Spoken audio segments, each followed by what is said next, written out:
questions for Coach Bucknam. Alyssa, why don't you lead us off? Hey, Coach. How you doing? I'm fine. How are you? Hey, good. Hey, just wanted to talk to you first. So much momentum after winning the SEC to head into indoors. How difficult has it been for you and for your team to just kind of digest what's happened the past couple of days? Yeah, I mean, it's, it was a stomach punch. There's no question about that. We were warming up on the track last week at Albuquerque.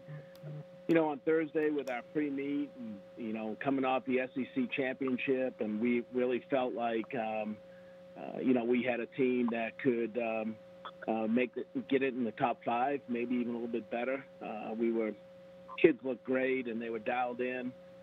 And then to get the rug pulled out from under them, that was pretty tough. We ended up, luckily, catching a flight home. We didn't have to stay there for another day and wait for a flight. We got on a plane that evening and got back to Fayetteville. But it's just been a shock to everybody, and we're dealing with it.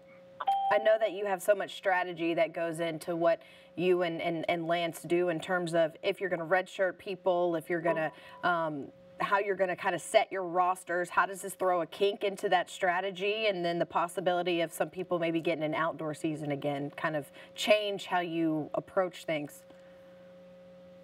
Well, until we know, it's kind of hard to make predictions. I feel like these kids need both their winter and spring seasons back. I think that, I just think that's important, and I think all the classes need to get them, not just the seniors. And the thing that's encouraging is the fact that, the senior staff, including Hunter in our meeting, feels the same way. So we've got, them that have our back on that, and they're just going to have to figure it out. But, we just, do the best we can, and if we get some guys back, that'll be great, so. And how's the kind free? Of hard to predict what's going to happen. Right. How's the free time headed in? Watching any TV shows? Binge watching any movies?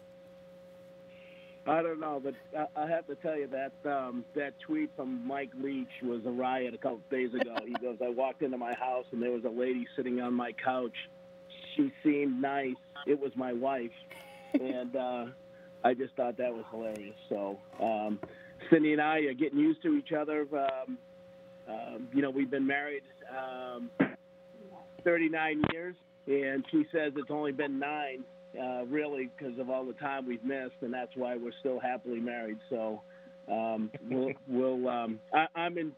to use the opportunity to rest and enjoy time with my wife, and hopefully this thing blows over soon. Thanks, Coach, for the time. Yeah. Nate, do you have any questions? Yeah, I do. I guess first, like with Cameron Griffith, how tough was it, knowing athlete, and then I guess they canceled the Australian trials even before he could go home anyway.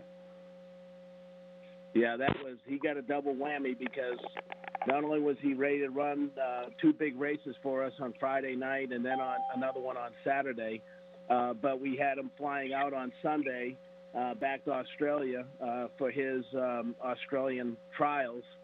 And the next day, I think it was Saturday morning, because we kind of left him behind there to catch the flight on Sunday, and then Saturday morning, they canceled those trials. So I think that's a precursor of things to come. But it was tough on him because he was ready to roll, and he just had such a great SEC championship, and he's going to go down as one of those outstanding prototypical Arkansas middle distance runners where they carry a heavy load. They run races in their team guys, and they'll do whatever they can for an SEC championship and an NCAA title, and so it's tough not to see him really shine at the NCAA championship. And that's why I feel whether it's the basketball players or the swimming, diving, or track and field. I mean, you go through the grind of a season, and everything is tilted towards getting to the NCAA championship. That's what we're about. That's in our DNA. That's how we do it on all of our sports. And then you take that away. I mean, you do the grind and you battle and fight, and then you can't compete at the highest level. And that's why I don't think I think this spring sport talk, I think it should be the winter sports as well. Did they cancel the Australian trials, or was just his flight that got canceled and he missed the trials? No, they canceled the trials. Okay, that's what I thought. No, I don't know, Nate. I don't know if it was postponed or canceled. Right, probably postponed. You know, the verbiage obviously is important, and things have been kind of, you know, there's a lot of moving parts right now with our team, and I can't answer that question entirely. Sure. Do you even think they'll have the Olympics given the circumstances of what's going on and all these trials that are being delayed? You know, I don't think so, but I don't see how they can. But yet, you know, if things go, I hope they do. I hope things go well enough where we get through this, and you know, they can restart. You know, they can ramp it back up. That's just my personal opinion. I look at, you know, how the thing went with the NCAA, Nate, last week, and we get there, and then there's no just immediate family is going to come into the meet, and then it wasn't even immediate family anymore. Then it was just staff that could get into the meet. That was a confusing thing. This is all happening on Thursday morning, and then, you know, Thursday afternoon, they just dropped the hammer on both the winter and spring championships. So, I mean, to me, that's a trend. You know, so that's kind of just how I feel about it. And I think that should about wrap it up for me. Thanks. Bob, do you have questions? Yeah. Hey, Chris. How you doing? Hey, good. How are you? Just trying to make sure. So you would like to see everybody get a year, you know, eligibility restored, not just the seniors, but all the classes for indoor and outdoor, since you guys didn't get to have an indoor championship. Am I understanding that right? Yep. And winter sports, the spring sports, and all classes. Yeah. Do you think that's practical from a roster standpoint and a financial standpoint, or how do you feel good that, you know, certainly the SEC schools could make that work with their financial resources? Yeah, I don't know the details. I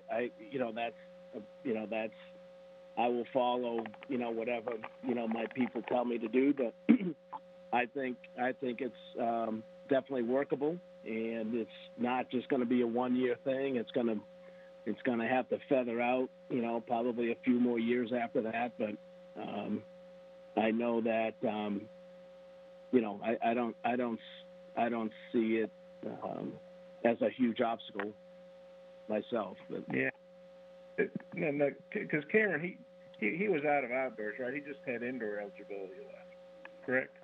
He just had it. Yeah, he just had indoor eligibility left, and you know, I heard the question with somebody, I guess, with Lance about timing of red shirts and all that kind of stuff. I think that the thing that was really disappointing for our guys is, you know, we came off that emotional championship with a big win, and we were on the uptick. You know, as you know, the last couple of years we finished second at that meet, and you know, we were just out of the money in outdoor as well. And then we really feel like, hey, we just had a great vibe going, and our guys were ready to roll, and they proved it at the SEC championship. And you know, so that's the disappointing thing about it. I mean, Laquan Nairn was ready to jump as well. I mean, he's probably the best dual threat jumper and one of the best in the country. And you had Cameron as a dual threat, and you had a relay team that we thought was going to win, a 4x4 team. We thought we had a DMR team that was going to be, you know, a top 3 or 4 team, and all of a sudden you add those points up, and we're right in the mix. And that's the tough part we weren't doing what Lance was doing. It was all hands on deck for us, and that was the thing that was, Lance played his cards right, did a great job. It's just how we were doing it. We just had all hands on deck at all times, so that was really what was tough because we were on a roll. So it's safe to say you hope Cameron hadn't run his last race for you guys. What's that? So you're hoping Cameron hasn't run his last race for you guys because you're hoping he'll get some eligibility back. Here's the deal. I don't know that. I mean, we haven't. A lot of things have to take place for that to happen. It's just the timing of his life, and I think Lance said the right thing too. I mean, you don't know with school and jobs, and we have a lot of international kids, and so our kids aren't going across the border. We have a lot of kids from Texas, but we got kids from all over the world. We sent them home, a couple of them. We continue to do that. It's in Lance. Cam is in Australian, and it's pretty complicated on getting him back. For one season, half the semester. So, I just don't know. Yeah. Is he back here in Fayetteville now since he couldn't get to Australia? Yeah, he came back to Fayetteville, and then we've had a lot of our distance runners. Some of them are out in Colorado right now. Some more will probably follow.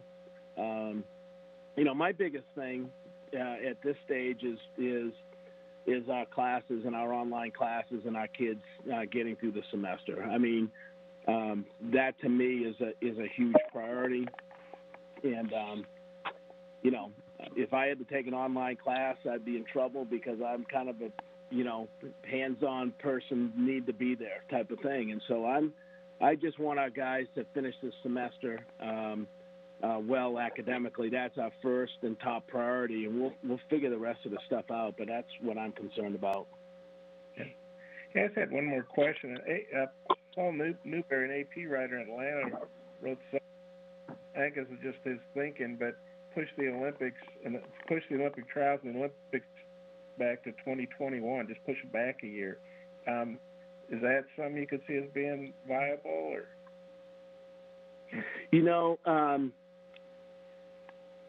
Anything is possible this day and age. What's going on now? So that wouldn't surprise me. The Olympic thing is a little bit different. The trials are one thing, and hosting the games is another. I got to apologize, Bob. I just haven't. I haven't given it.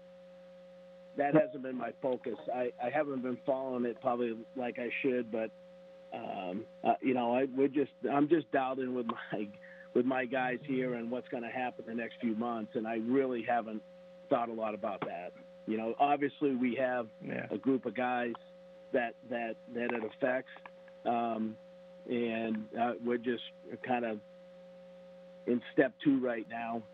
We disbanded our team, and they're scattered, and step 2 is keeping in touch with them and make sure they get they stay on their classes and they're doing the things they need to do. And then, I guess in another week I might start thinking a little bit heavier about that, but just haven't. I apologize.